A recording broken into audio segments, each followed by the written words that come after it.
Silchar DSA treasurer Shri Buddhadeb Chowdhury মহাশয়কে মঞ্চে এসে বসার জন্য আহ্বান জানাচ্ছি। দেবাশিস গেল ডিস্ট্রিক্ট স্পোর্টসের এজিএস অ্যাডমিনিস্ট্রেশন শ্রী দেবাশিস চৌধুরী মহাশয়কে মঞ্চে আসন গ্রহণ চৌধুরী এবং আমাদের আরেকজন এজিএস আদার্স অত্যন্ত কর্মঠ এজিএস অজয়বাবুকে মঞ্চে আসন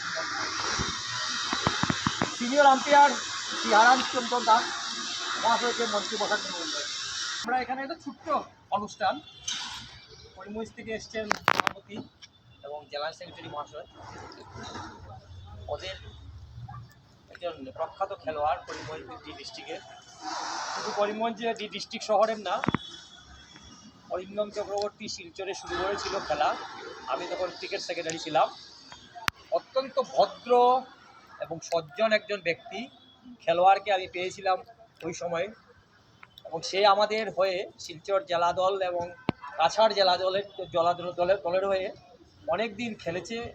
আমি এটাকে খেলা শুধু বলি না, এটাকে বলি জেলা দলের হয়ে সেবা করা, জনসাধারণের সেবা করা, খেলার মাধ্যমে সেবা করা। সেই সেবা করে সে শিলচর দিকে গেছে, নাম নিয়ে গেছে। এখানে আন্তর জেলা যেটা খেলা হয়েছিল, টুর্নামেন্ট হয়েছিল, সেই টিমেরও সদস্য ছিল। 2008 সালে আমরা চ্যাম্পিয়ন হয়েছিলাম, সেই টিমেরও সদস্য ছিল সে। আমি যে সে খেলা ছেড়ে দেবে, আমি ওকে জিজ্ঞেস করেছিলাম যে কেন ছাড়বে, তোমার তো কালকেও দেখলাম তুমি ভালো বল করলে, আমার সামাজিক অনেক কাজ আছে সেটাতে আমি ঠিকমতো করতে পারছি না। তারপর তাছাড়া যে জীবনের যে কাজ, যেটা সাংসারিক জীবনের যে কাজ, যেটা সেটাও আমার অসুবিধা হচ্ছে, সেই জন্য ছেড়ে দিই।